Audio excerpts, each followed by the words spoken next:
Let's lose our mind.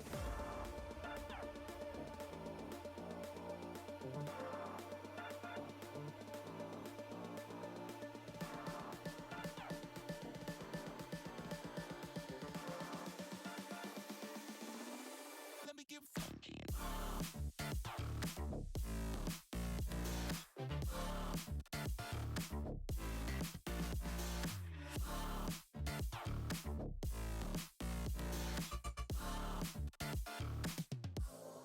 Let me get funky.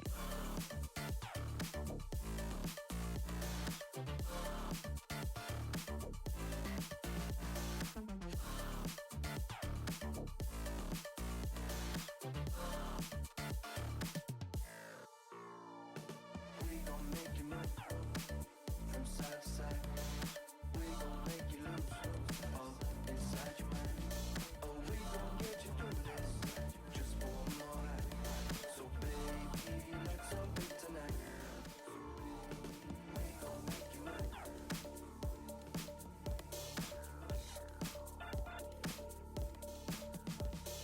We gon' make you move.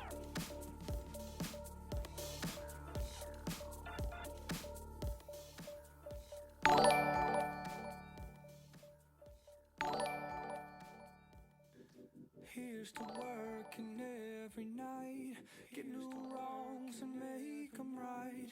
It's a circle and it's a long way round. But maybe I'll bend it out of shape and break it in half, then I'll escape and wander around where the top is always down. I'm dreaming of a Rolls Royce Phantom life, where everything is golden, rich and nice, and anything you want can name its price. Oh, I'm dreaming of a Rolls Royce Phantom life.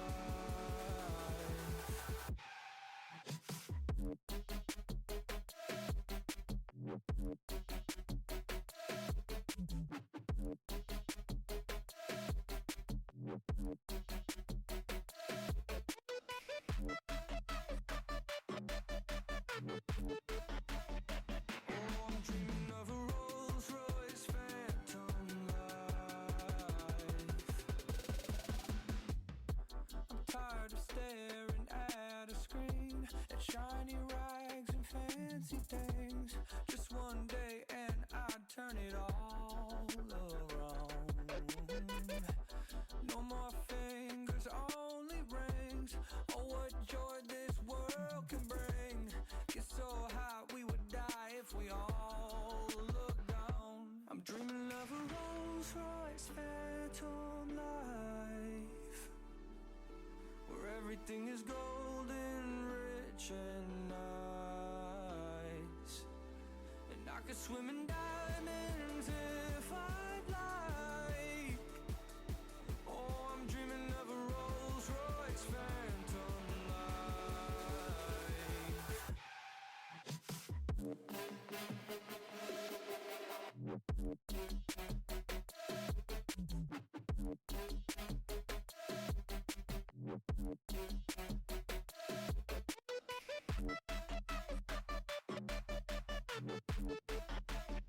Oh, I'm dreaming of a Rolls Royce Phantom life.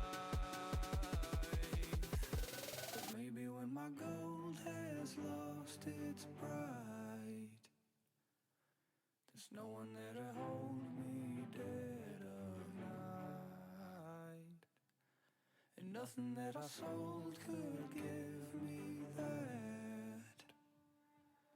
I guess I'll take my Rolls Royce Phantom back.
What up? What up?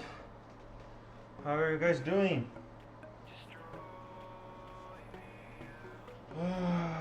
Let's see who's here. Oh, let me get some water, guys. Hold on, quick.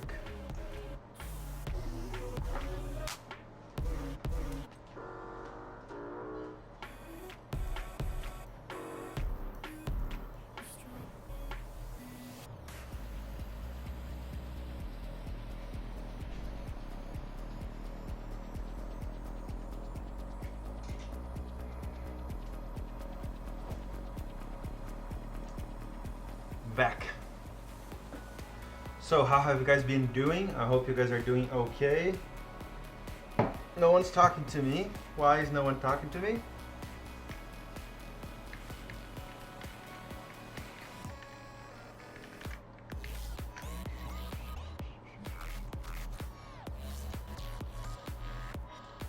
How are you guys doing? Do you have a big schlong? Is your schlong big? I'm not answering that. Come check for yourself. So who's here with us today? Let's take a look.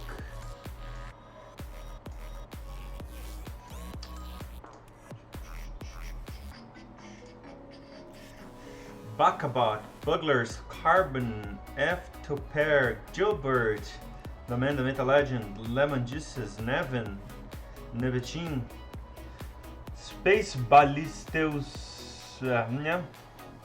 Sorry, man, your name is too complicated. Suomi, Vortex River Zilabi, how have you guys been doing? GMK Bye, I'm doing well, guys. I'm doing just fine. It sucks, but it is what it is. I'm good. I had my internet cut out in the middle of online class for like 4 hours. That was fun. Oh shit, man, that sucks bad. It is what it is, man. Technical difficulties, am I right? Technical difficulties. Hope you guys have been doing all right.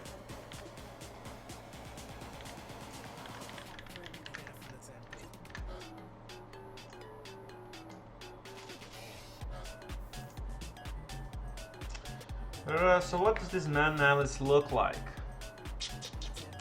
You know, I've got to figure out how to do Twitch commands. How do I do those? Help me, chat. How do I do Twitch commands? Let's see.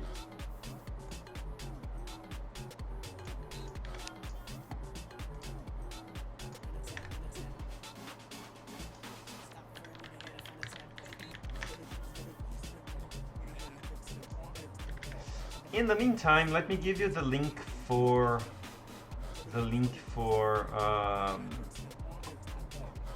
the Mountain Alice.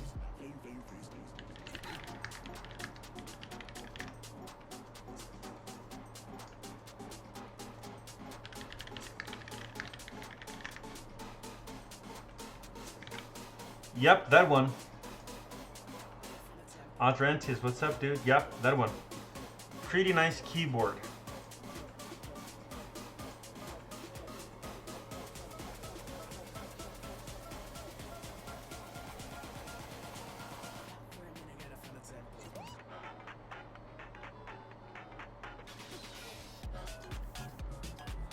How to use commands. Okay, so apparently there's a bot that does it. Okay, let's see if I can add some commands.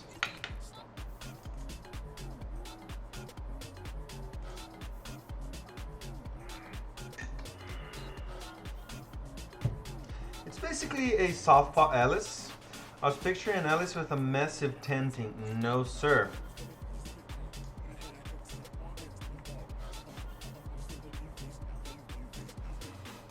Cloudbot, okay.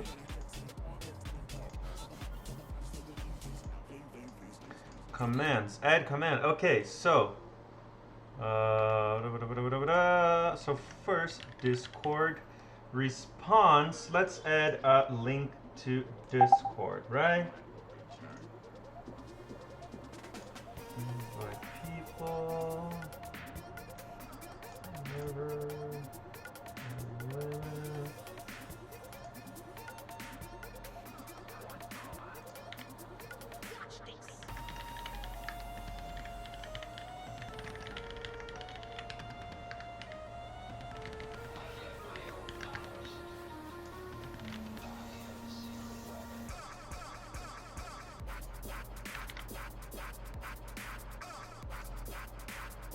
Okay, there should be a Discord command right now. Let's take a look. There we go. It works.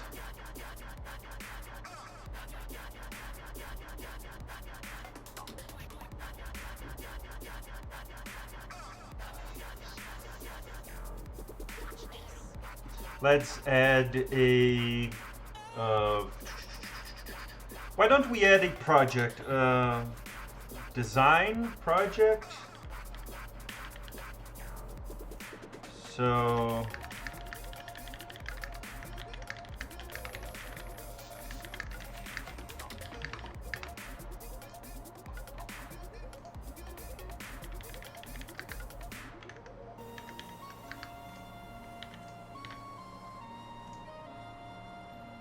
So, project Paul Gully. Hey Gun, I hope you're doing well. I hope you're doing well, my friend. Thank you. Here we are. So, are there any more commands that you guys like? Would like?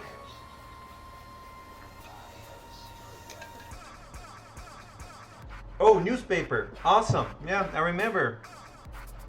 Let's add a command for a newspaper, but I think that we have to add emojis, right?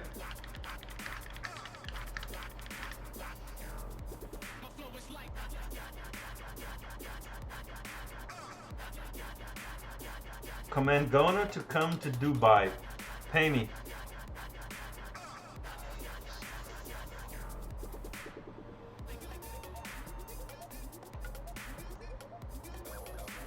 Hey Paul, can you get me the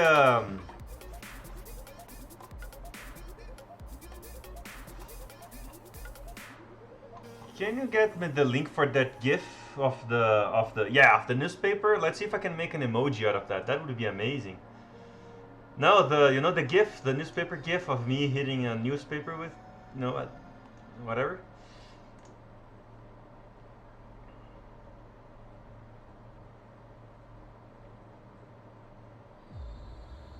Okay, I have to become a Twitch partner, apparently.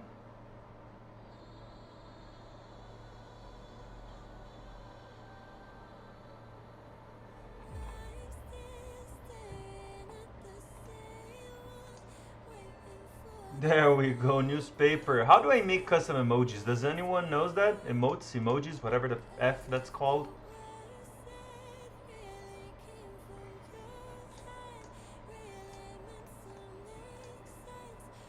Let's see, emotes.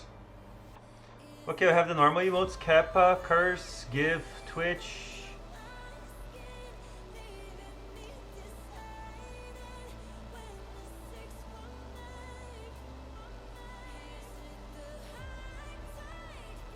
Subscriber emotes. Okay, I can add emotes. Apparently that is possible. Pylon, what's up? Hey, how are you doing? I'm adding a newspaper emote. Let's see how that works out. How the F can I do that?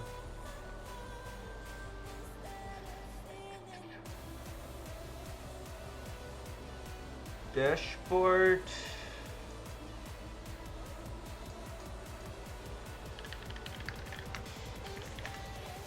Let's see. Here we are. Content. Settings. Streaming tools. No. Viewer rewards. Emotes. Okay.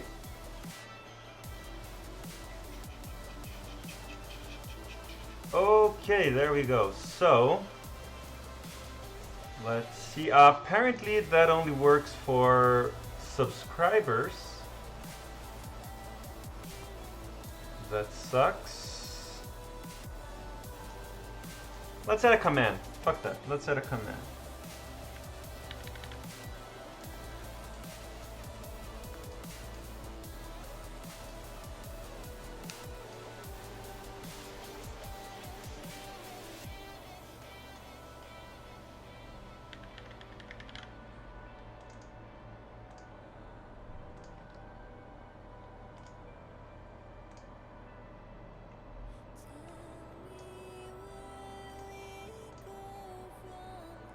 It has to be a GIF, I guess.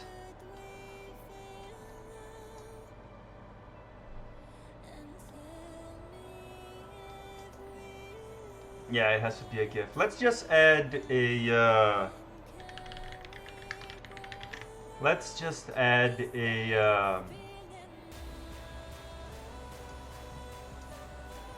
a command for that.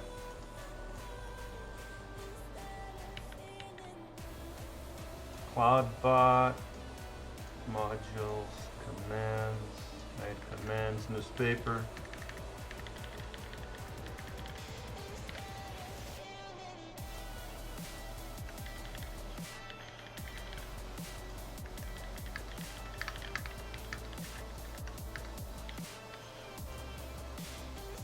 Let's see.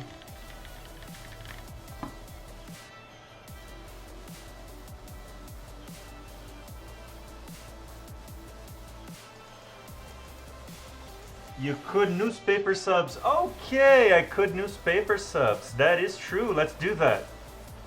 Let us do that.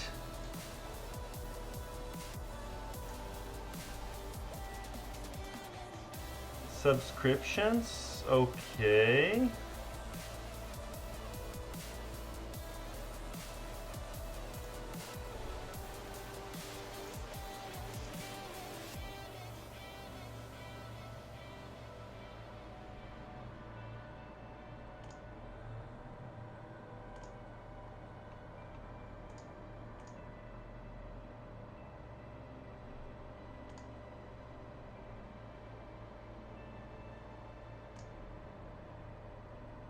It has to be a GIF, apparently. Does it now?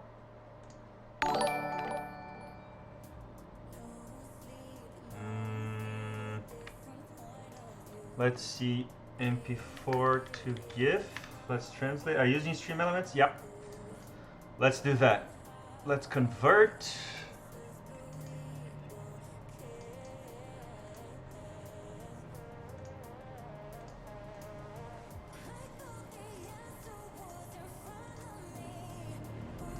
It's converting.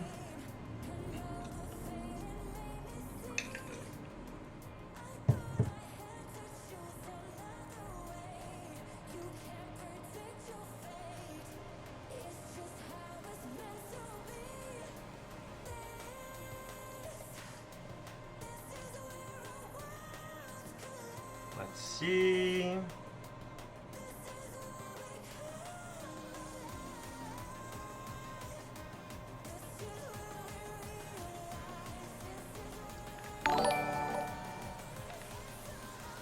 I have to save. I have to save. There we go. That is awesome. Okay. There we go.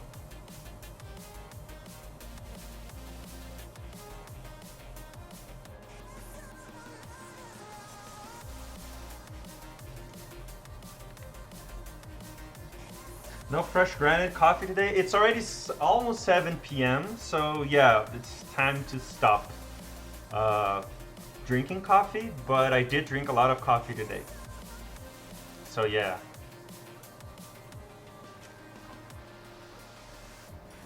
My Kai memes are old. You do need new memes. Yes, you do.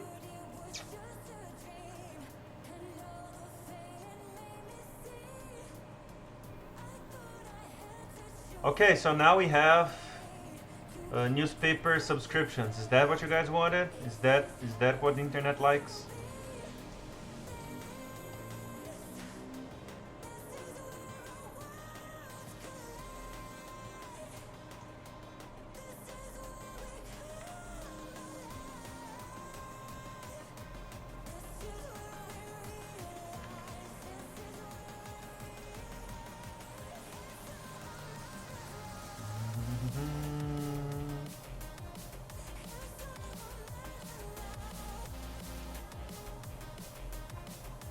Awesome. Well, saved. There it is. Let's get to those PCBs, shall we? Anyways, we have Discord, we have project.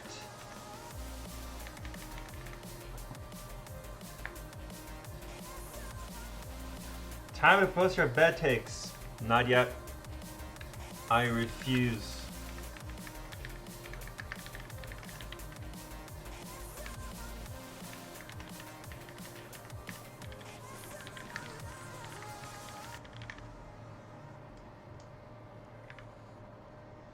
Okay.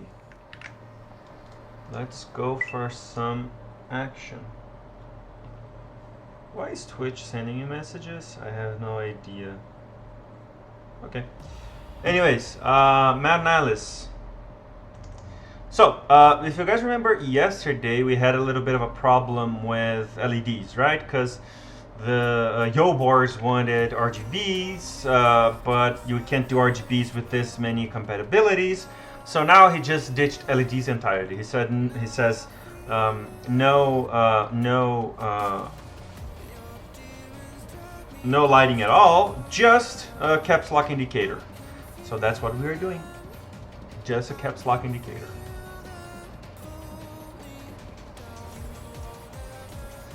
Looking pretty good though.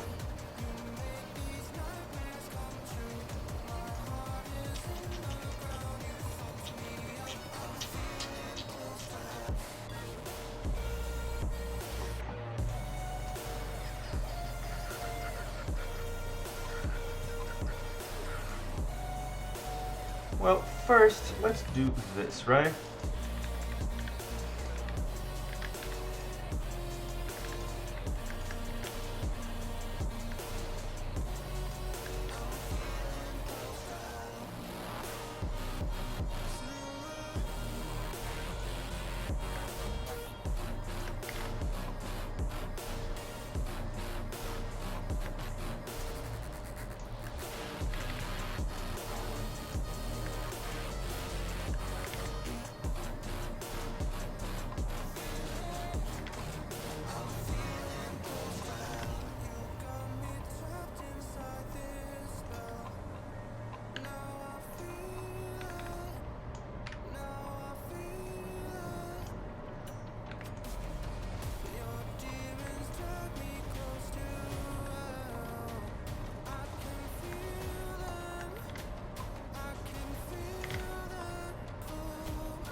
Karma, what's up? Kaipora, what's up? I'm doing fine, guys. I'm doing just fine. What about you guys? How have you guys been holding up in these dark times of the Black Plague or whatever?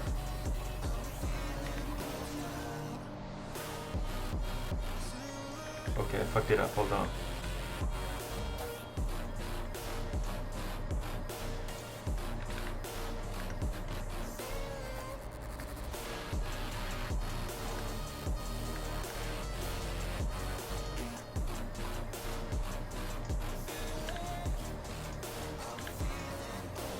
What the? What's wrong here?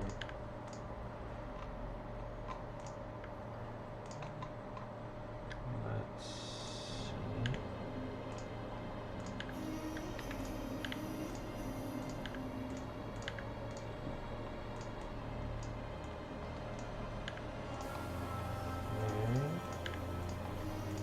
Okay. We already have a new project for next week, guys. Pretty amazing project that I'll let you guys know next week when we do it. But it's a project I'm very proud of, and you guys will love it. You guys will like it very, very much.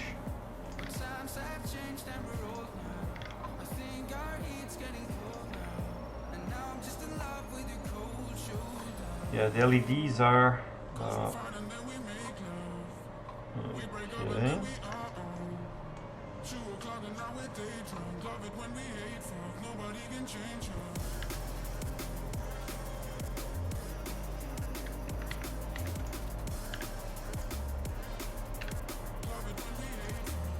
Okay,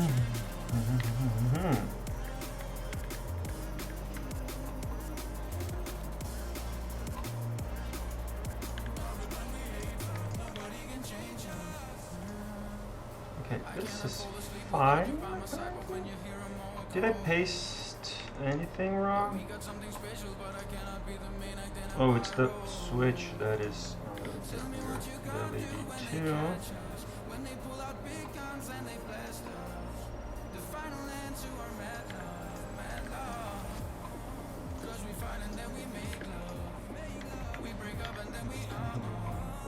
Who's excited for the Mountain Alice? Pretty nice stuff. I'm excited for one. I think it's a pretty nice project.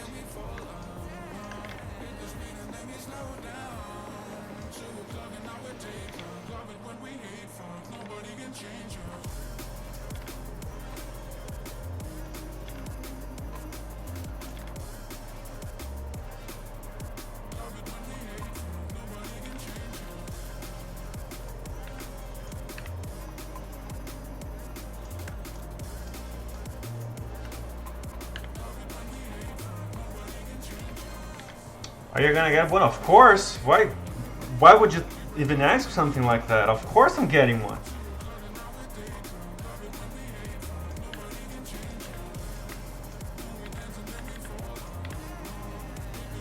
And I'm gonna suggest yo boards to also, after this one, to also do a GB of the compact CP800 version, which I think is also very, very sexy.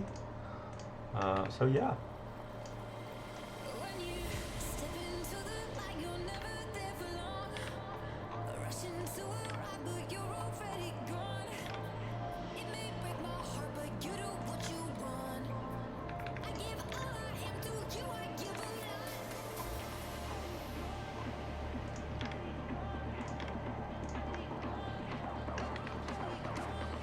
So apparently I have a problem here with the diodes again. So I'm just gonna do this.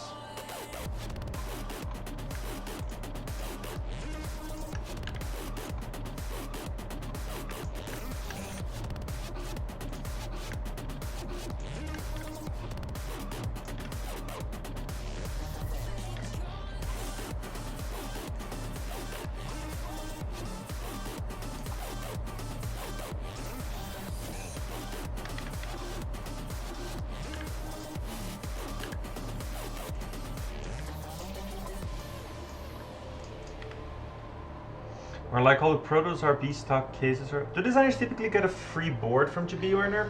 Not free, no. Generally we get a guaranteed spot, right? So I ask a designer for one, he gives me, but generally it's taken from the commission, right?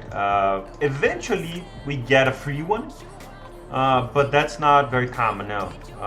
We generally get, the only thing that we get is like a guaranteed B spot. That's pretty much it.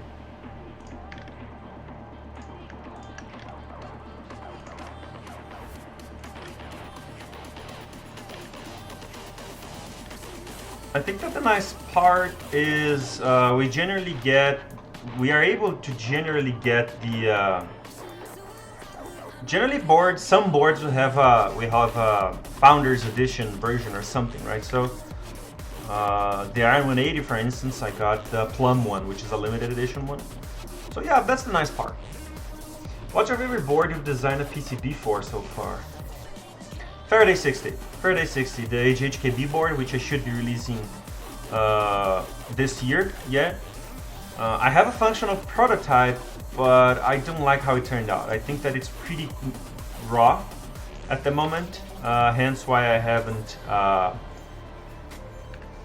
publicized it yet. But yeah, I think that's the one that I'm most liking. Is a weird word, right? It's not that I like it more than the others, it's that I'm really proud of it. It's a very nice achievement and breakthrough in the community that we have reinvented. I was able to reinvent the Topra circuit thing. So yeah, but I think I can't choose a favorite one. I think that's something that that's a little bit weird. We have this saying in Portuguese, which is a mom does not choose among her sons, right? So that's kind of this. I created them. They are uniquely beautiful, but I do have a special pride with. I do have a special pride with 3 projects, right? The first one was Faraday 60. The third one being the Keebs RGB, and the Keebs PCB, and the third one being the Arctic PCB. Now, for you guys that don't know, I was introduced to mechanical keyboards through Mr. Keebs, right?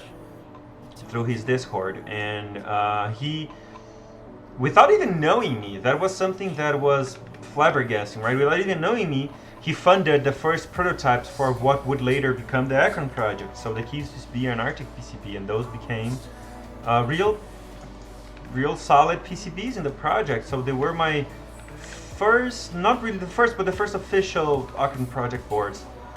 So those are the ones that I have most, I care for the most, right? Because they mean so much. But we have been designing Topra boards for quite some time.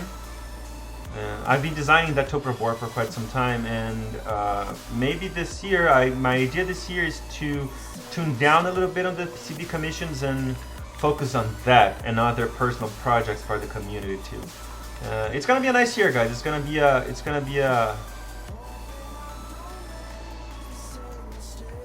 be promising. Now, why doesn't not this? Did I fuck it up? I think I did. Did I not? Yes, I did.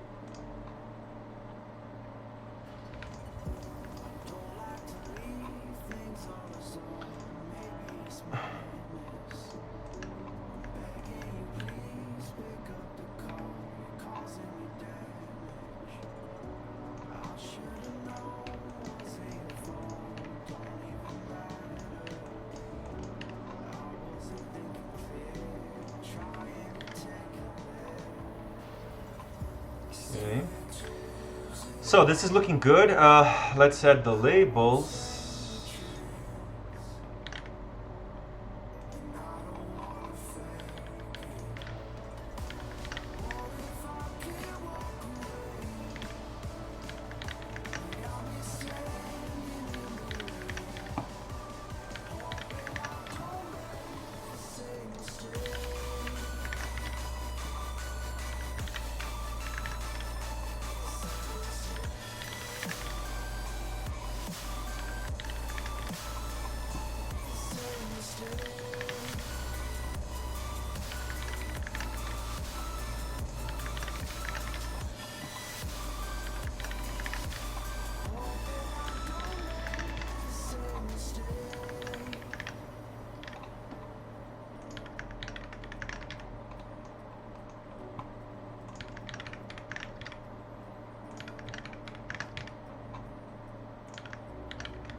R2,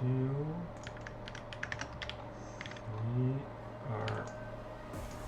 R4, R5. Okay, we are pretty much done with the column, with the matrix. We just need to organize this here. So these here are a little bit disorganized. Let's do that.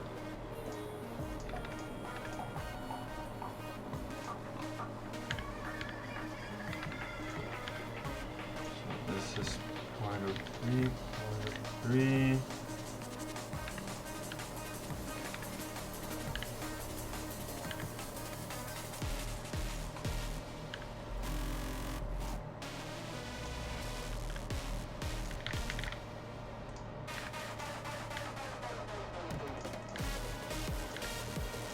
Okay. Okay.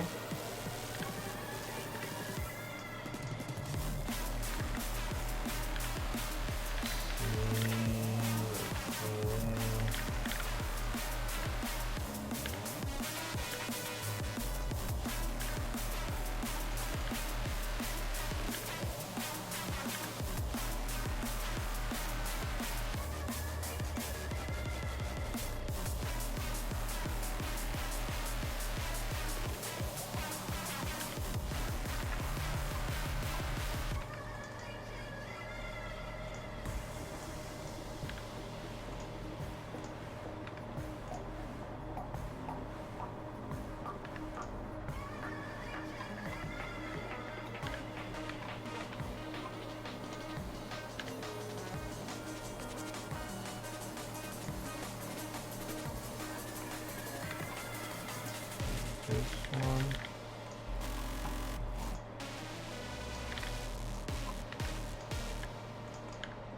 Here. Okay, now this will be a little bit difficult. Talking about difficult, who else got a big fat L in their faces in the key code raffle? Did anyone get the number 2?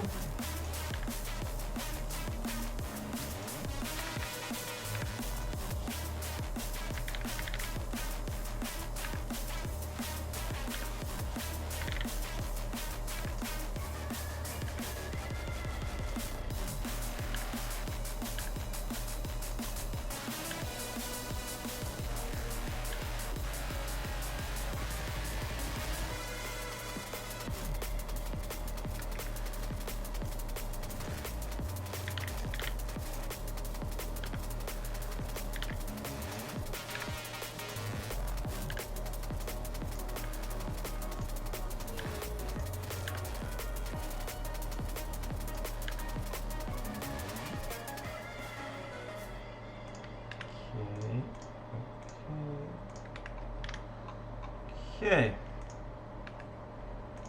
This should be it. Okay.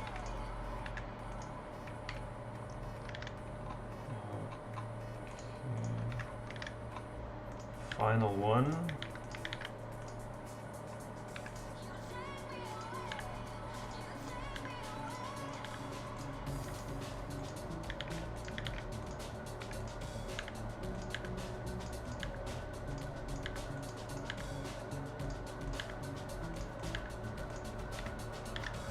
Okay, everything seems to be clean and tidy now. Perfect.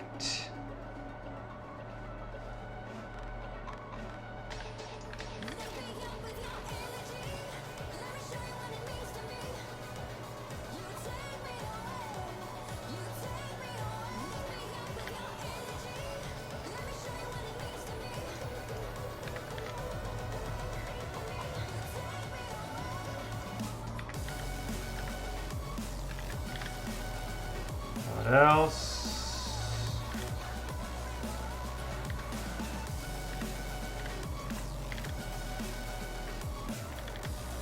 Okay, so we should start seeing some rat's nest right now. Yep.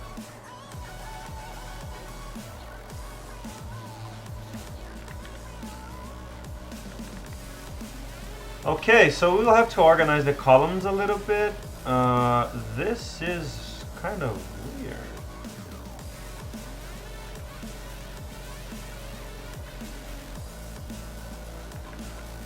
This top column here seems to be inverted. This is...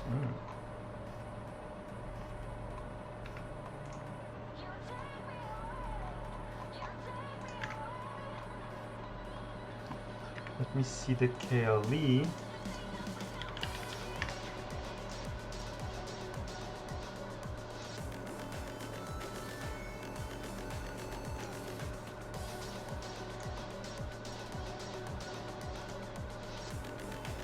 Archetype keycaps, what are you doing, my friend? Hope you are doing fine. By the way, guys, if you guys don't know, Archetype keycaps is the perhaps one of the best keycaps maker in the hobby. He's author of the Cold Crabba.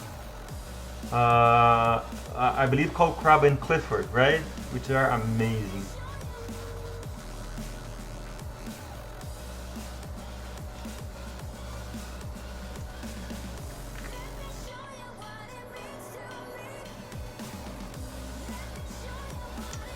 Okay, yeah, so they are inverted indeed. So we will have to do some switcheroos here, guys.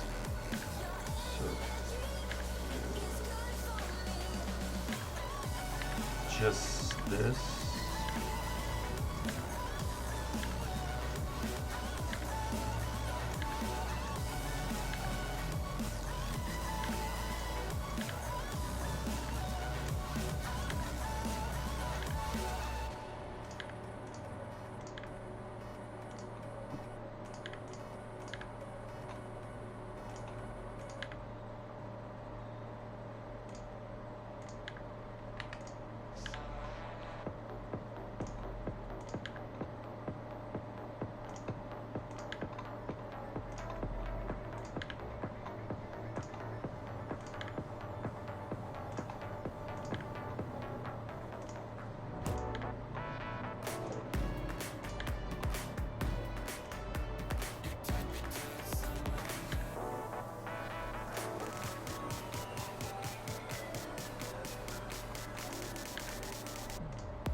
Okay, seems to be fine now.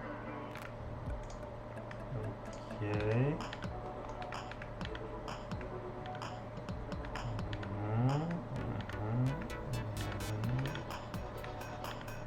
Now this here is an issue. This here is a problem.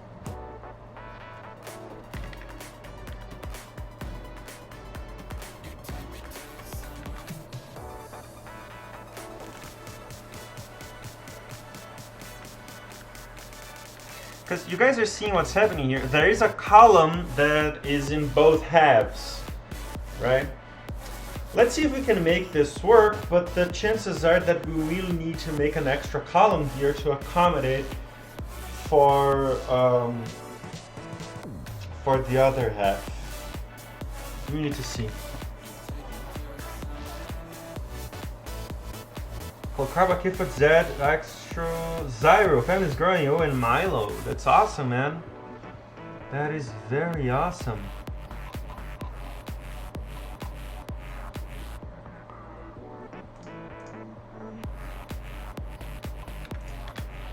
So yeah, we just need to fix the key codes now, apparently.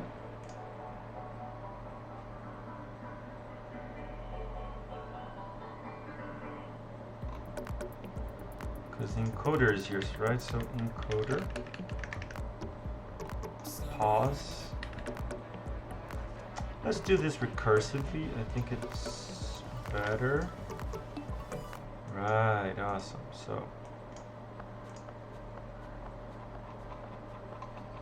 So you go to switches, code, no footprint. Okay. So no, this is home. This is print, delete, insert, escape, F1, F2, F2.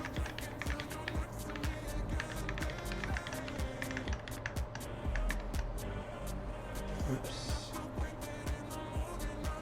F8, F9, F10, F11, F12. Then we have F13. Then we have pause. Then we have encoder. Okay, awesome. This should be better now.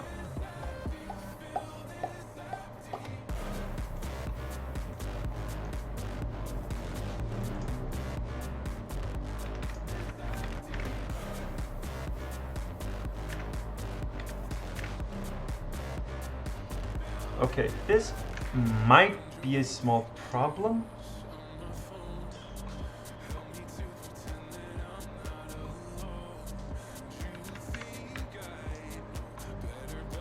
Hold on.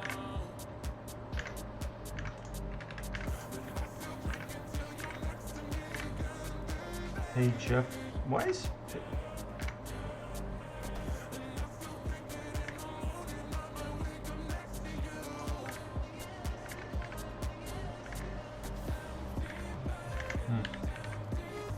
Well, looks like I've effed up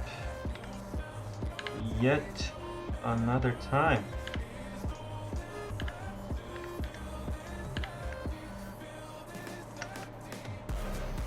Okay, looks like it is slightly better now.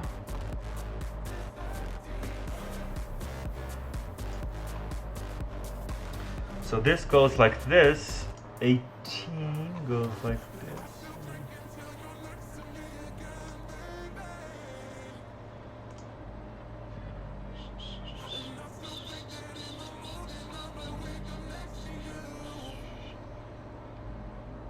I can do with this.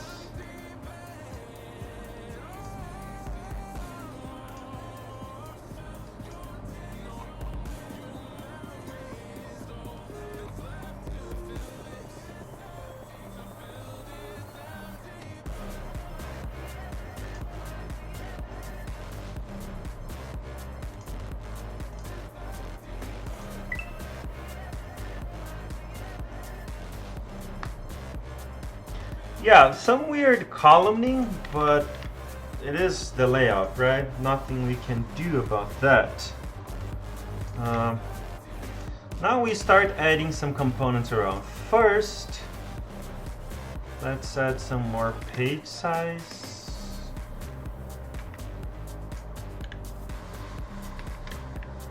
Now, what I'm gonna do here is copy over from another project.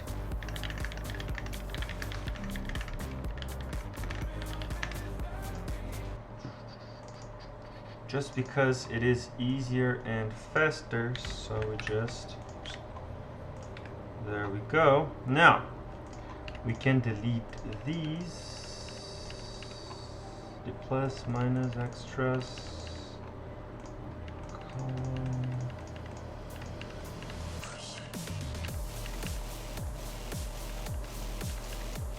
Okay.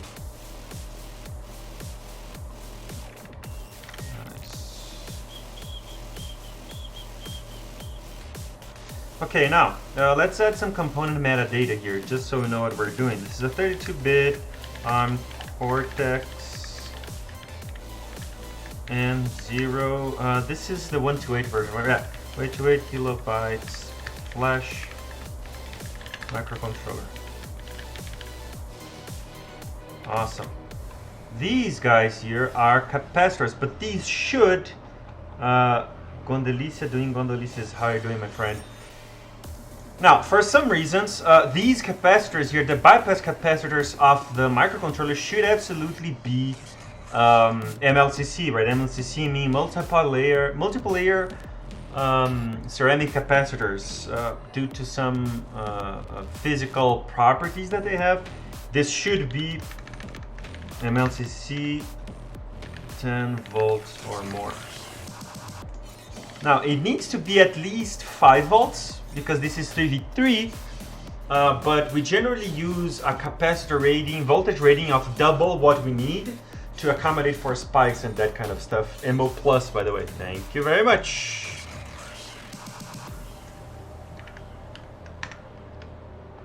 Awesome.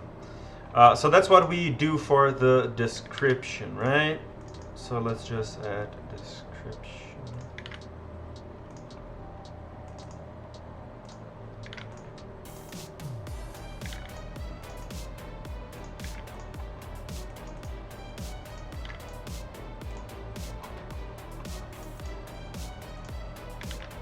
Hello Gondo, hope you're doing alright. I love you. I love you too, my friend IVI. Hope you're doing fine, my dude. Thank you for this, for the message. I hope you're doing just fine.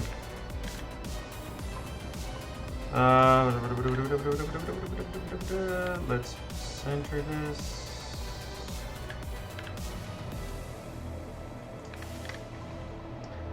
Okay, when we update here and take, okay. Now you know that this is a humongous PCB, right? Because look at the size of the microcontroller in comparison with the rest. It is what it is. So it is reasonable that the microcontroller sits at the middle of the PCB because then it makes easier for the microcontroller to access all of the PCB, right? The only thing that I'm gonna do now is add copper pores for the ground. So this is gonna be ground 6.6, release for pH 10.10, fill leg 40 radius, solid fill. Okay.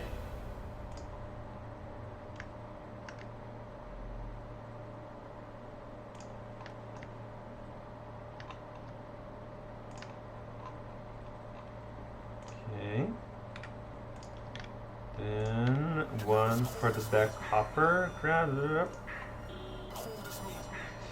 Archetype keycaps, let's go. Gondo, you might be able to help me with something. The bit static key where I live and ever so often I shock in Polaris and it dies, requiring me to unplug and plug it back in. Is this something that I can fix? Should I be worried? That has lots and lots and lots of, how can I say this? Lots and lots and lots of possibilities, right? The first one is that for some reason the environment is way too dry. The place is way too dry, the weather is way too dry, and you accumulate static, right, on your body over that weather. The other problem could be the electrical installation of your house or your home or everything where it's not properly earthed.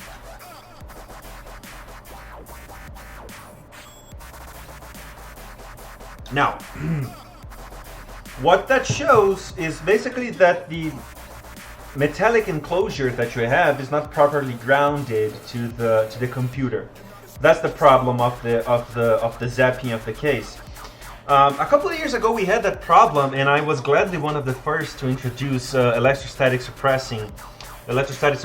discharge suppression to PCBs, what you would call ESD, right? What ESD does is not that it prevents that kind of thing, rather it protects your keyboard and your keyboard circuitry from any kind of damage or any kind of burn from that kind of behavior. But it is going to happen, right? What happens basically is that you have so much static on your body that it has to go somewhere. Electrical charge is something that is very, very, it behaves very close, very akin to what temperature is. It's got to go somewhere. Once it finds a path to go, you can't hold it anymore. So that's gonna happen anyways. But your keyboard's gonna be, if your keyboard has ESD protection, it's gonna be protected from that kind of thing. What should be done to protect keyboards from that would be grounding the case, right? That's something that's really difficult to implement because most aluminum keyboards, they are anodized, right? I thought ESD protection only protected USB lines. Nope. ESD protection, there are two kinds of ESD protection basically. One being USB lines and the other being power rails, right? Which is what you use a TVS for. So if you protect power rails, you also have a protection from the power traces of the PCB. You should evaluate to ground your desk CPU. Also make sure USB cable has ground shield and USB connector. Those are all possibilities. But I think that in the end of the day, that's not something that you will be able to completely prevent and fix, because that would require your metallic enclosure to be grounded, which is something that we can't do. It is very difficult to do. I know that there are a lot of designers trying to implement case grounding in their keyboards, and that's something that we should start to see in the next few keyboards. And I'm being a participant in that, but that's the only way to solve that. I think it's kind of hard to hear you voice over the music. Okay, let's get that a little bit. There you go, should be easier now.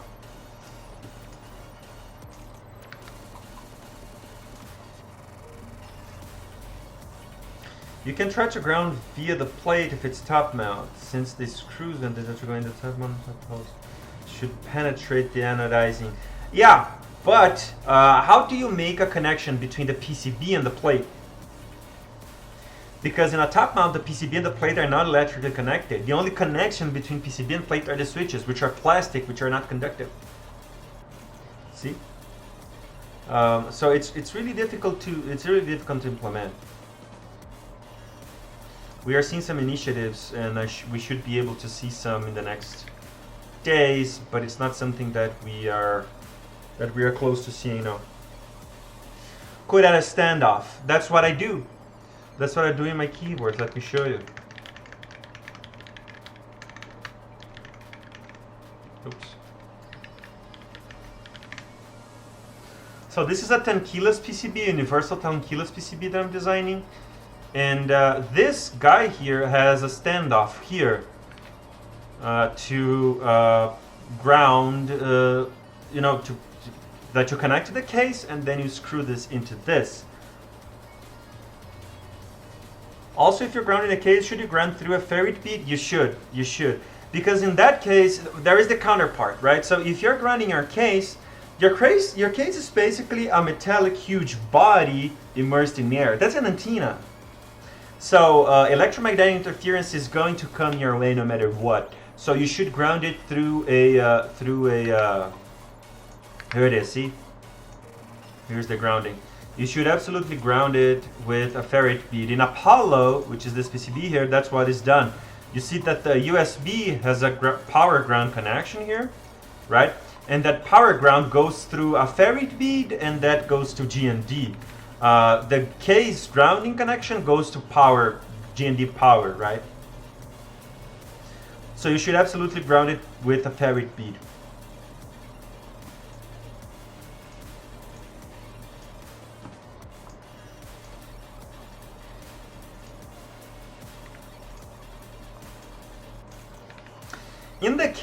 In the case of the daughter board, this is not needed. In the case of the unified daughter board, let me see if I have a copy here.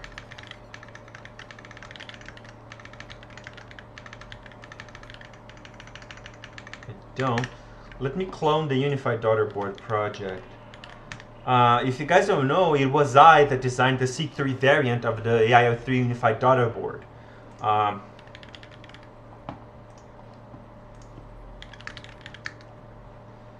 And I did make a grounding for the case there.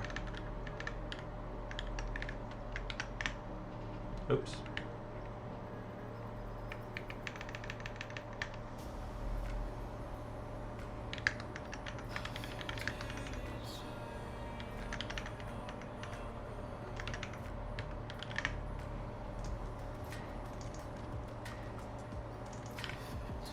So this is the unified daughter board, right? What happens here is that you have 4 grounding points. You have 4 screw points. 3 of them are not connected to the PCB. You can see that 3 of them have this clearance around them, right? And this one, and only this one, is absolutely connected to ground. And let me tell you why. This one is connected to ground because then it makes a unique path to ground power, and that is easier to maintain because then you don't have ground loops going through the case. So if you use C3, your case, and since screw holes are not anodized, they go through anodization, so this effectively makes your case grounded.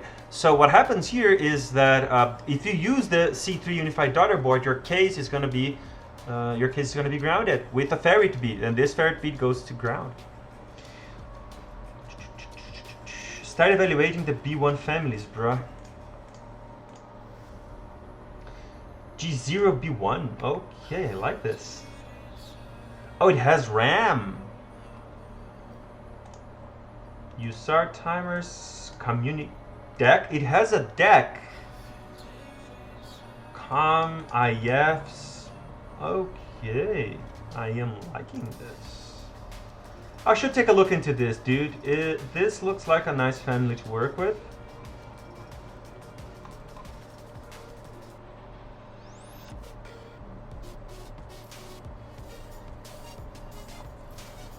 I'll take a look.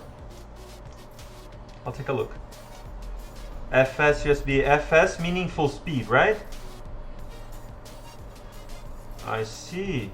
Okay, I'll take a look. And it has southpaw. Yeah, it is what it is. I'll take a look, dude. I'm already looking into the G07. G072 looks like a nice one. Anyways, let's add the JST now. Okay. So mounting pin. I don't remember the full part number. Let's search for the full. By the way, guys, archetype keycaps, Cole Krabba, totally worth it for BSRs. This is the one. So this is the guy that we need, right? So value. There you go. Part number, JSD. Part number, package, description. Wire to board, female, surface mount, 4-pin connector. And the footprint.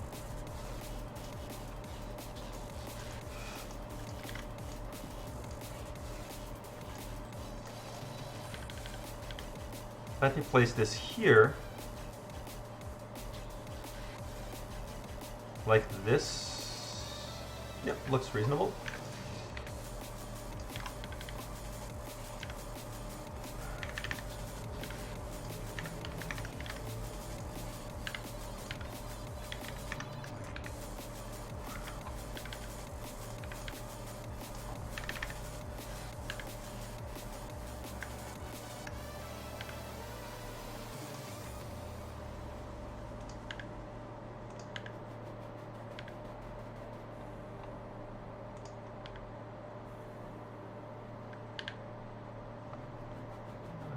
Okay.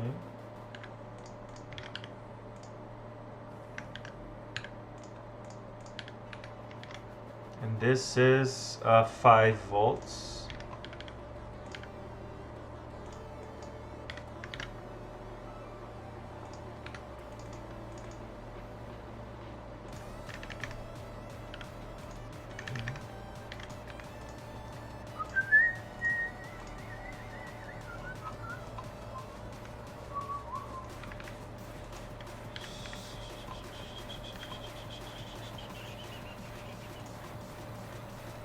There we go. How is this cue looking? Pretty good tuned. Couldn't be better. Now let's adjust this. Okay, now is the time to adjust this. So clearances, right? So generally the values that I use are these.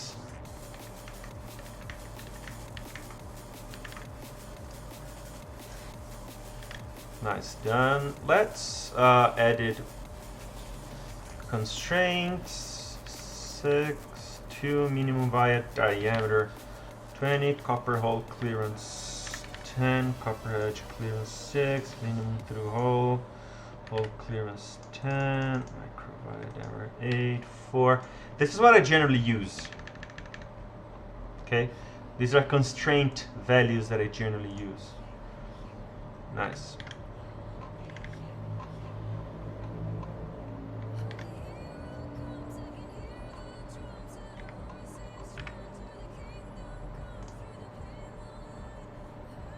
The problem with that family is that it's hard to find a buyer. Yeah, I mean, they are the mainstream families, right? It would be better if we could use G, but those are not QMK implemented yet. So, oh well, it is what it is.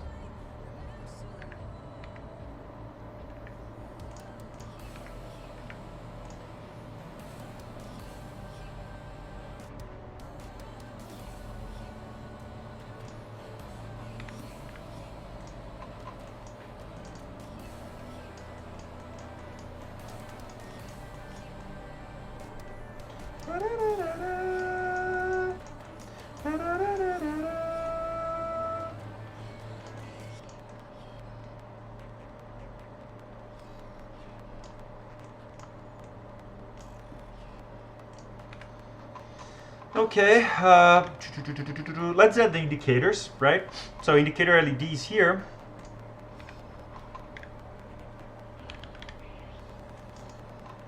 So we need 2.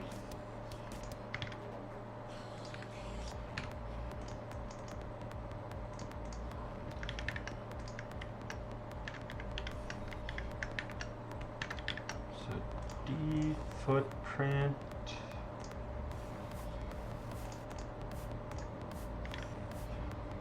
Here, this goes from 5 volts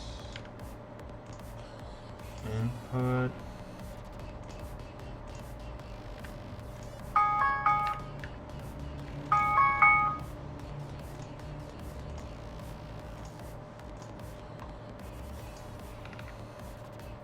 then it goes to a resistor. Then it goes to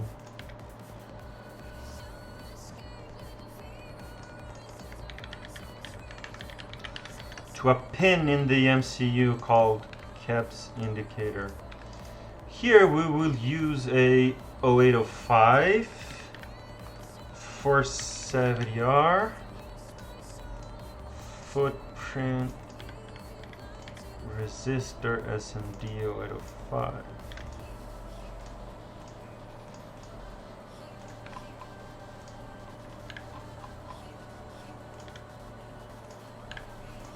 So here we have it. Here we have it, and the resistor.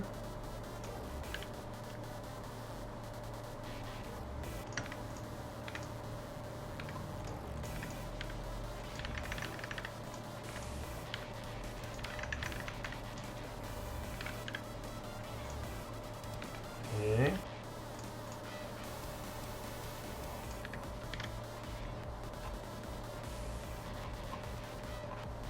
Nice. Now these guys here, we will add some... Okay, they're covered.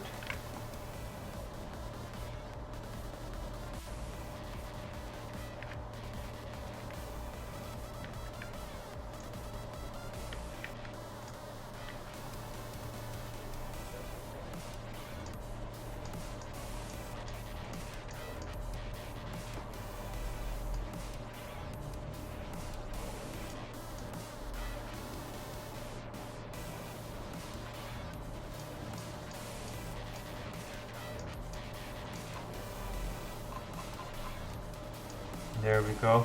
You know something that would be nice? Polarity indicators. Oh yeah.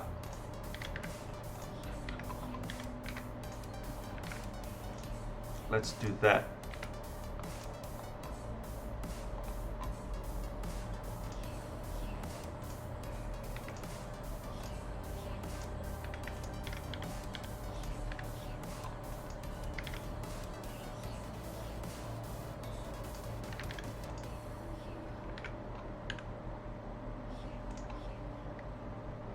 Okay.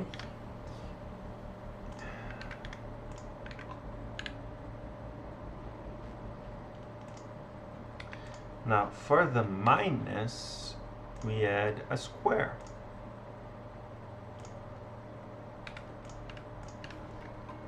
Too big, right?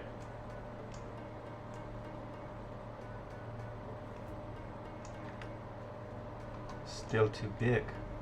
That's what she'd say.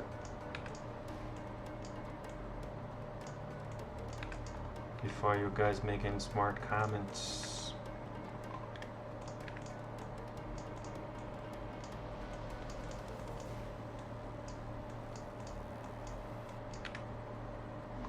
There we go, looking good.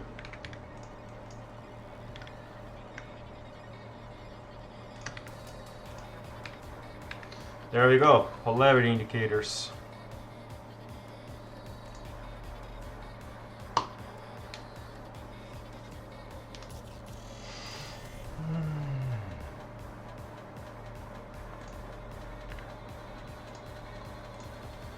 So we have our indicators. They're working fine now. And now we are going to start placing the diodes around, which will be kind of a pain, but it is what it is. Oh, we need the 3v3 circuitry? Yeah, we need that still.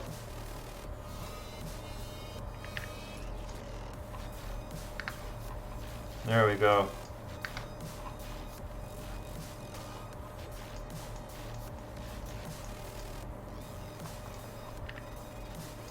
Let's add that. So we have this here and this here.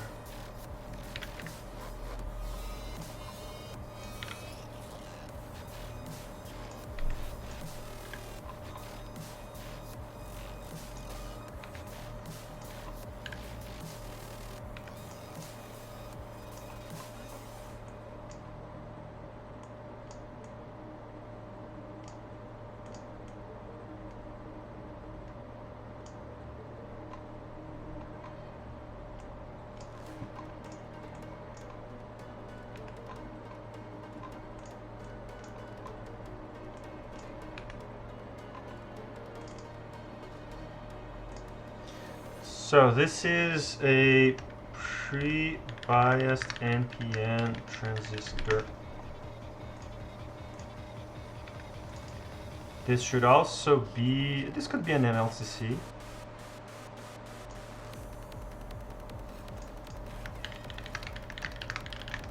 Volts or more. Let me delete this guy and replace him with this.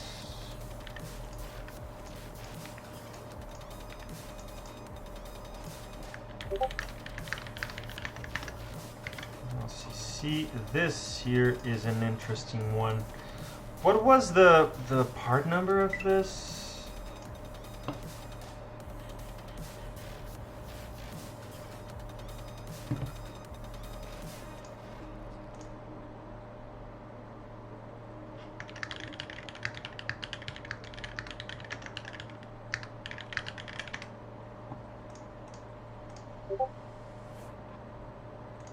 Who's messaging me? Oh, okay.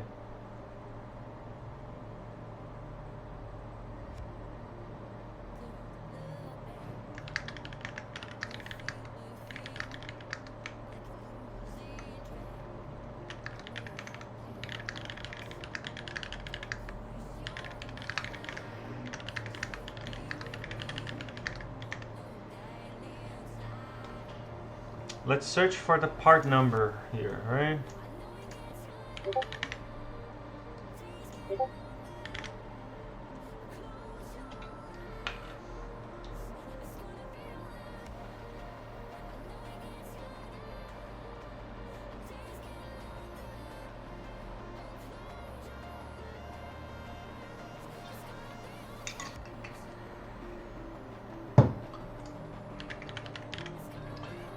Tactile switches. How long did it take you to learn to make PCBs?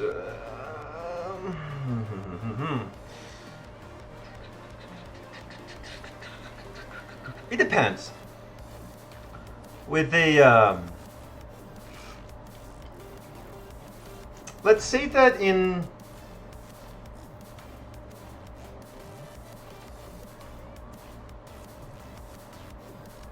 the matter of fact is that anyone, if they apply themselves, they can learn to make a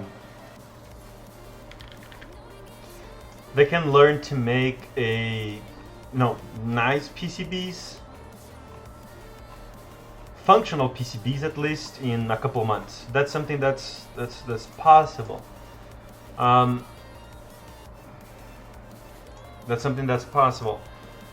Making PCBs that are how can I say this, very, very quality, like damn, that takes a couple of years. But the thing is, it's not as much a time thing as it is. It's not really a time thing. It's how many times you do it, right? The thing is,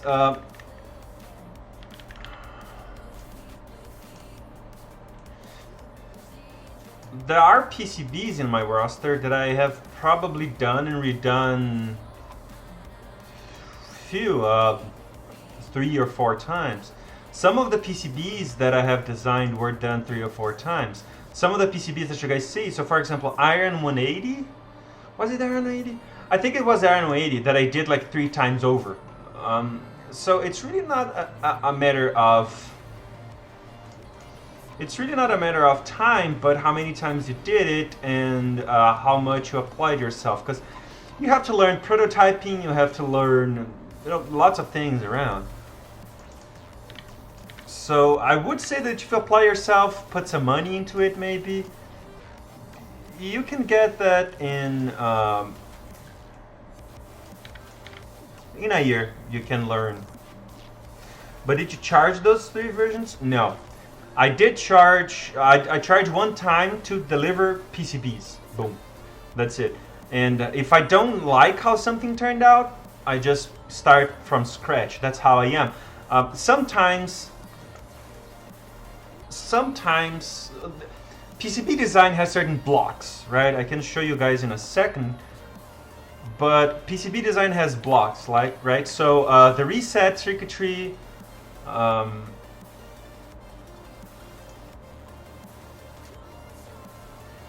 the reset circuitry is a block.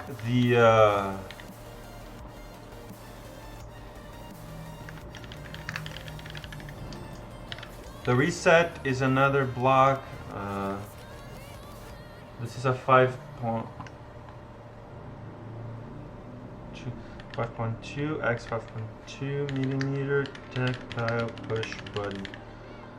I wanted something that looked amazing. I wanted something that worked amazing. I wanted something that had all the full functionality, especially with ISO. ISO, from a design standpoint, is not really only a problem hardware-wise. It's also a problem software-wise, because you want the ISO users to have the same experience as ANSI users. So when they plug it in, you want them to be able to plug and play, right? So plug their keyboards in and start using them. The thing is, key codes.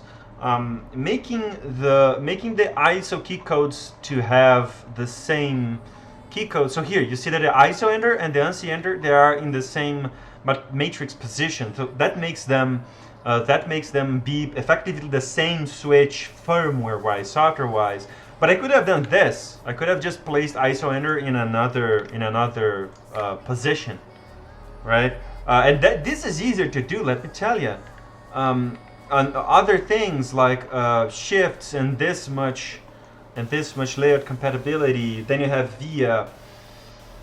So yeah, there are lots of thoughts, there are lots of details, there are lots of usability criteria that go into design a PCB. I myself do it kind of naturally because I've done so many, but once you get to designing them, you have to make conscious decisions about certain things. I'm not smart enough for that. I was more so asking you specifically how long it took. I'm a little bit of a different case. I am the extreme case. Myself, I did not only get into keyboard design. I started C10, 11. Okay. I wasn't only. I'm not only a.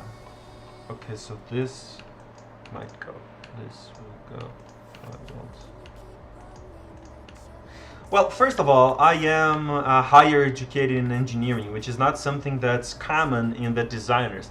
And then again, I'm not trying to flex here. I'm just saying, and that's pretty known, that most of the keyboard designers, PCB designers that we have are not engineers. They are computer scientists or something like that. AI3 being one of the examples. I think UPAs too, right? Another example, if I remember correctly, the only higher educated engineers, the PCB designer engineers, are me and Heine. So does college include that? I don't think so, right? Keyboard PCBs, I've been designing keyboards PCBs for a good part of 3 years now. So maybe 2 years, something like that. Designing lots and lots and lots and lots of them, making lots and lots and lots of mistakes, right?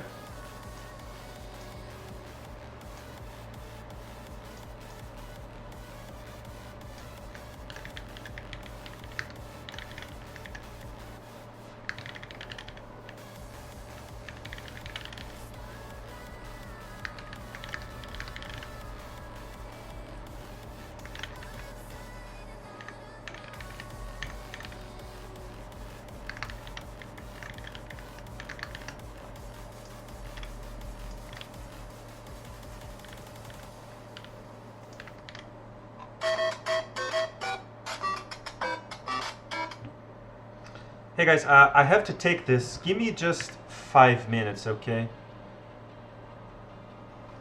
I'll be right back.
Sorry about that, guys. It was a very dear friend of mine.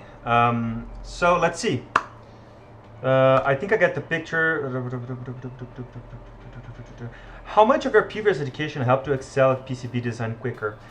Okay, so I am a bit of a, how can I say this? A bit of a, let's call it a natural electrical engineer. So I'm the kind of person that I've never had problems to choose what I wanted to do, right? I've always knew that I wanted to do that. And the reason for that was because I have always wanted to do electronic engineer, electrical engineer, because I've always loved electronics. I have been into designing electronic stuff for the best part of my life since I was 12 or something like that, 11. So designing keyboard PCBs is something that's very easy to do once you know what that's all about, right? Once you know the functionalities of things, you can design it. I disagree with Bill when he says that you might need some deep understanding of electromagnetic theory to know electronics. I don't think that that's needed, no. To know electronics in a deep sense, of course, yeah. And if you want to go deep further the rabbit hole, then you're going to get something like quantum physics and solid state physics, that kind of stuff. But that's not absolutely needed for this kind of thing. So in general, I am not the best person to ask that kind of thing because I've always been very passionate about electronics, and the keyboards were something that I excel at for passion, really. But you absolutely don't need higher education in engineering to do so. That being said, if you do have higher education in engineering, of course, it's gonna be easier for you. But in any case, I think that I've been one of those people that liked, I've always liked the idea of self-learning and learning resources and that kind of thing, which is why I do streams and that kind of stuff. If you want to learn PCB design, you're absolutely capable of that. You just really got to put in some elbow grease, I'm not gonna lie, and some patience, a little bit of money. I have one little bit of a problem here, which is the indicators. If I remember correctly, there are indicators somewhere. What would you guys think if I recommended to yo boards to place indicators in this area here for caps lock and num lock? What do you guys think? That's what I wanted to say. The PCB design itself, you can't do engineering, but to go deep and have the difference, you need to know at least the basics of some different area of physics.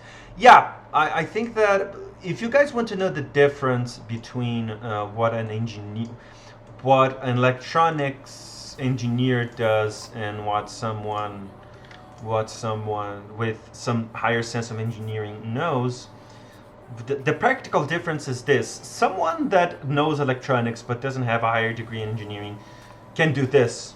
Absolutely. This is perfectly doable. You get the hang of it. You know how to do it. Yada, yada, yada. But something that you absolutely need some deeper learning and sense on to do would be the Faraday 60, right? So if you go to the Akron Project webpage here and get, the principle of operation of Faraday 60, which is something that I describe in a rather very deep and detailed account. So here we use Laplace transforms, we use differential equations, here's an impulse functions, we use higher order electronics like oscillators and high-speed rectificators, we use statistic analysis, this kind of thing. So for this kind of thing, then yeah, you will probably need to know a little bit more. But to design PCBs, not. So I think that to learn how to design PCBs, a year will do. This kind of PCB, a year will do. You can absolutely learn to do it in a year.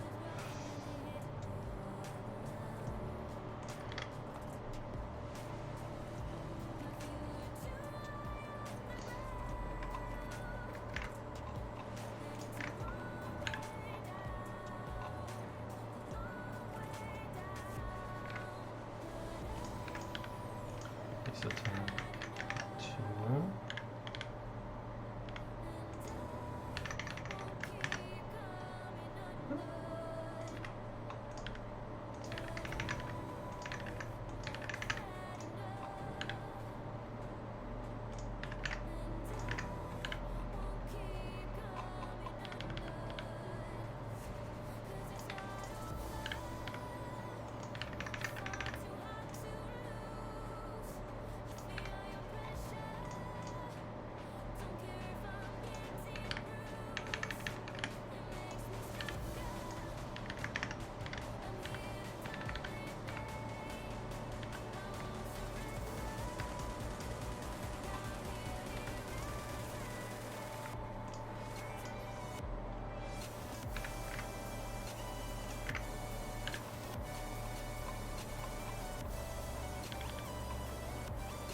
2.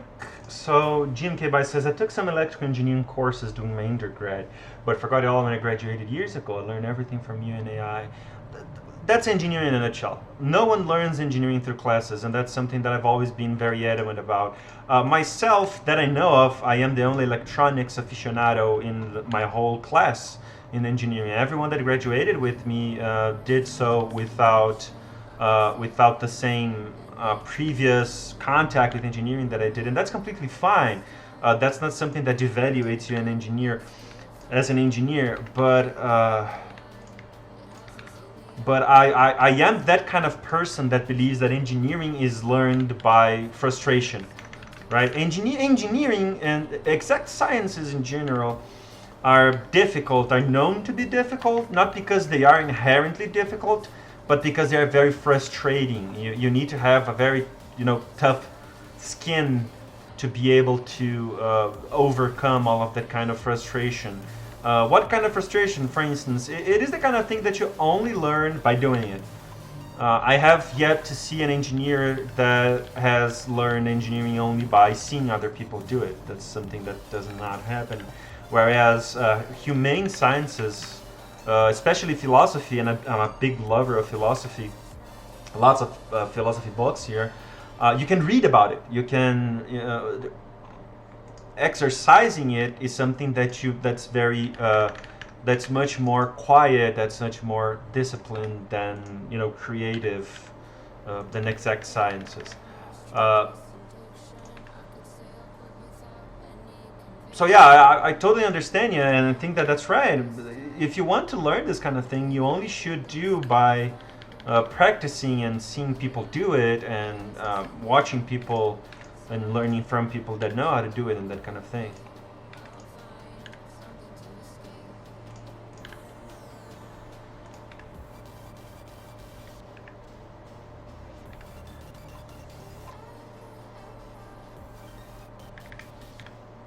I mean, there are a lot of our colleagues that go to bank or other areas.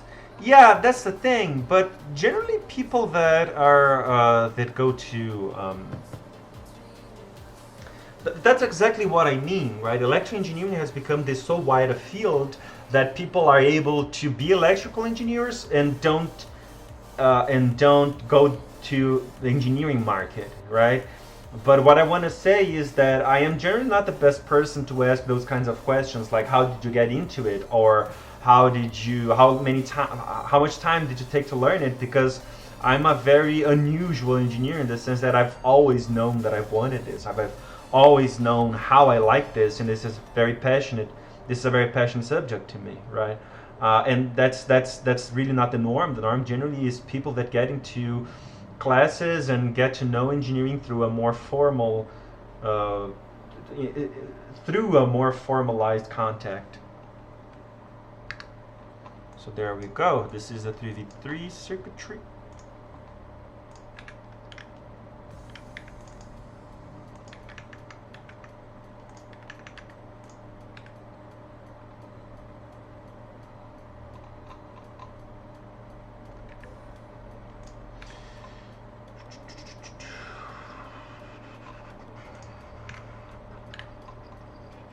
Okay, so reset circuitry. Reset, we are going to place it probably here. So let's do 6, right? So con O2 x O3, odd even. Here we go.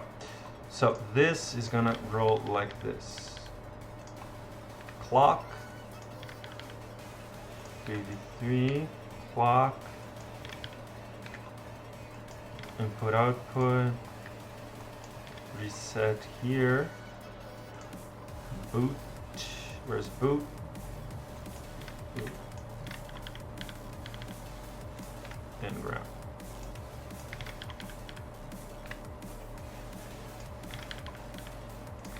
Right, so this is ARM JTAG, footprint, what's it, connector? Yeah.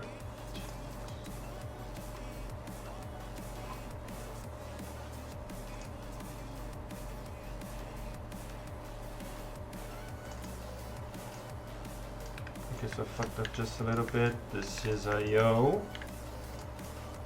This is clock.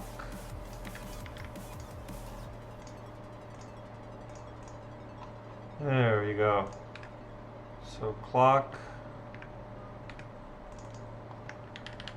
There's 0, ground, and RST. Awesome.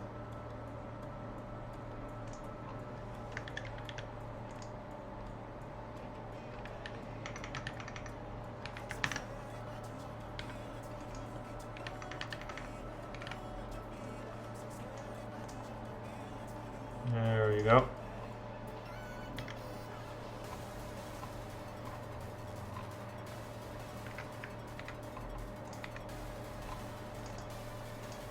Let's just preview this up. Ivano Beats is following. Thank you so much, my dude. Welcome.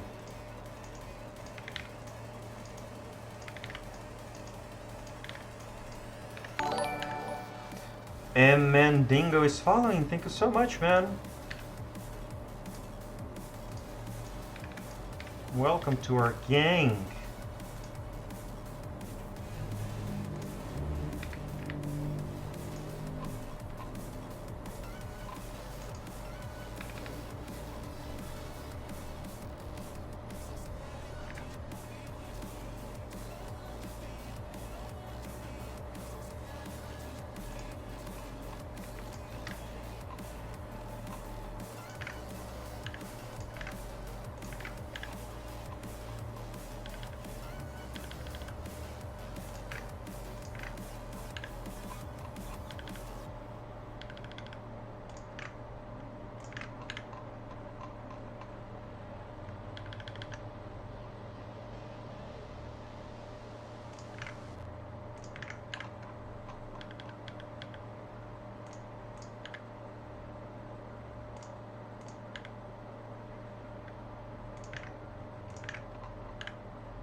Yeah, I was thinking about it.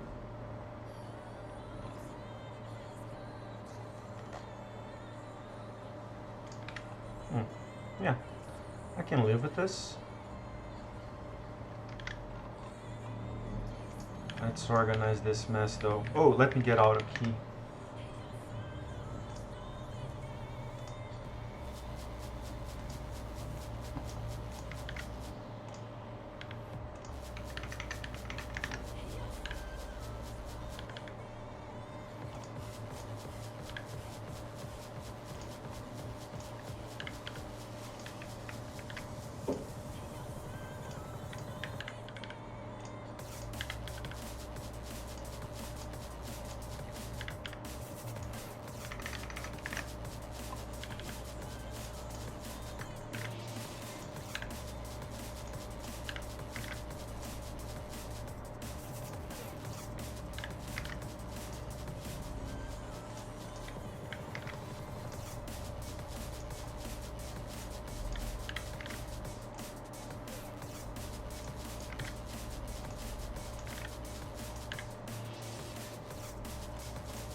What the?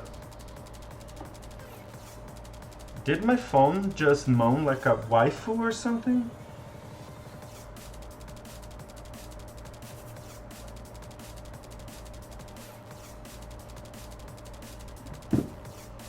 Okay, I guess.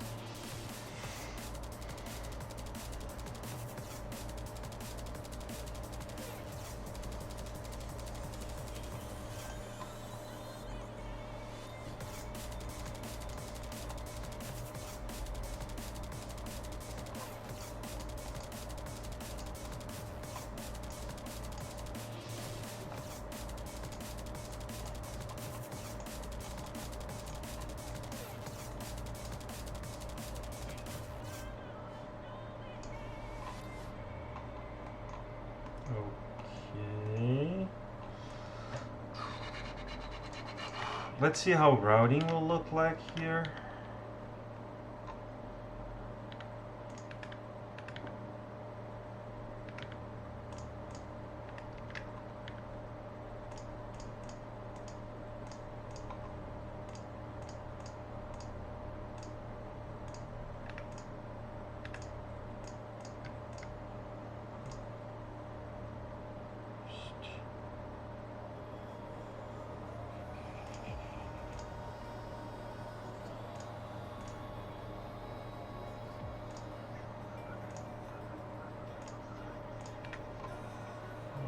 Okay. And then we can route those through here. Awesome. Okay, looking good. Well, guys, this is pretty much what I had for today. We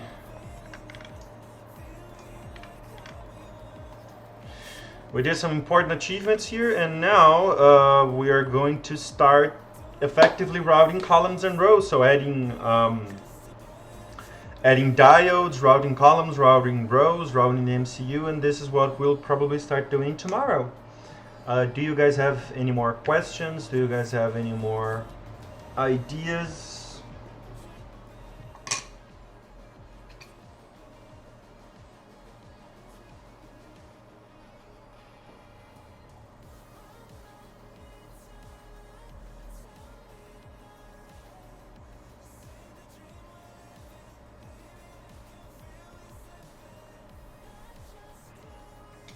This project is really promising. It is, right? It is. It's awesome.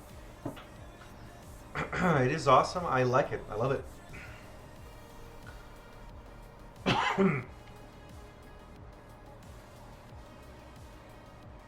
Hey Gondo, for the GST connector, VBus equals 5 volts for the power pin. There is a naming convention there, okay? VBus, we generally name the power that comes directly from the USB connector, and we call it VBus because it's raw. So it's still prone to ESD, it's still prone to connection, disconnection, it's still prone to over voltage, over current. So there is a naming convention going on that we call VBus what comes from the USB, and 5 volts the power that was already kind of processed, right? In this case, since we are doing a GST, a daughter board, and the daughter board already implements ESD circuitry, protection circuitry, a fuse, and that kind of thing, so this is 5 volts, right? However, the voltage level of the USB GST connector is 5 volts, yes.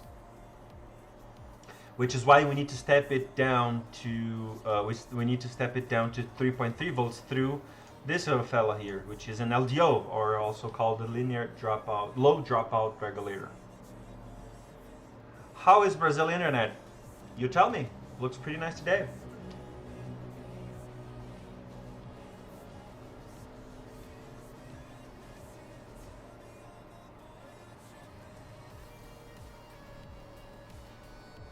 Awesome. Damn, that's a nice song. Holy crap.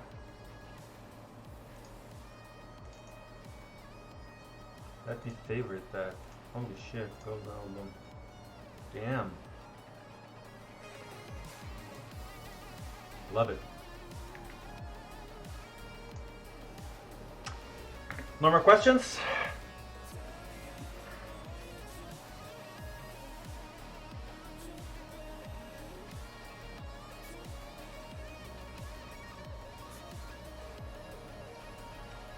One more. Sure? Let's go.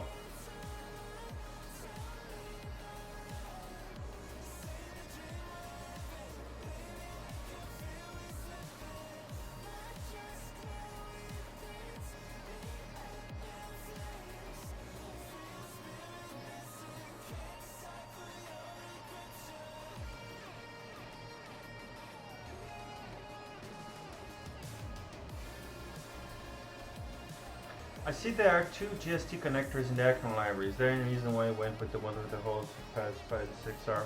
Yes, there is. The thing is,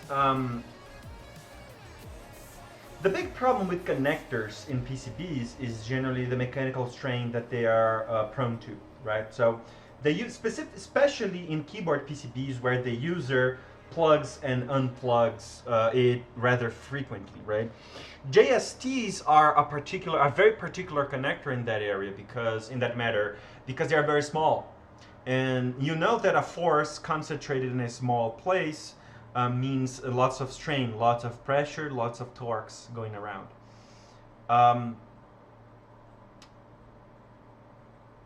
The way that the adhesive process in a PCB goes is like this. In a PCB you have the FR4 layer, then you have the copper layer, then you have the solder mask, right? The FR4 and the copper, they are joined by an adhesive. It's a simple adhesive. It's nothing really much. I don't know if you guys ever had the displeasure of having a pad lifted from your PCB. That happens generally because you overheated your pad and the adhesive just gave, right? So the pad popped off. That happens quite a lot if you don't know if you miss solder or miss desolder, right? So in connectors that is a problem because the only thing that's basically holding the connector to the copper is the solder, and what's holding the copper to the FR4 is the adhesive. Obviously, the solder is metal, right? It's molten solidified metal, so it's way harder and way more reliable than the adhesive. So sometimes it happens that the user puts so much force in the connector that it pops out. It happens sometimes. So we look for ways to make the connectors more reliable and put more mechanical strength into those connectors. What this particular guy here does is it places vias.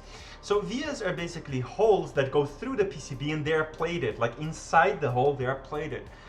So not only you have an adhesive holding the connector together, you have these vias that hold the connector like inside the PCB, right? They add some mechanical strength like a screw would or a nail would, something like that. Not only that, what I have also added here was on the other side too. So not only they are screwed into the PCB, but they are also plated on the other side. So they also hold the connector from the other side, right? So that makes the connector much more reliable and less prone to popping when the user is a total douche to the PCB, right? Goes too much force. So that's the reason why I went with this particular one, and I generally only use this one. Makes sense. Yes, it does, right? It does. I am favoring this one over the other ones these days because it's better. I am also in the process of adding these kinds of things to the hot swap sockets because we have seen cases where the hot swap sockets have popped out of the PCB. Okay, guys? So, I'll see you guys tomorrow. I will post the stream to YouTube. Sorry. I'll post this stream to YouTube right now. And so you guys can take a look at it after. And tomorrow we'll be back. And I'm hoping that we can finish this by the weekend. Maybe. Who knows? Thanks a bunch. Thank you, my friend. Thank you. I'll see you guys next time. I'm out.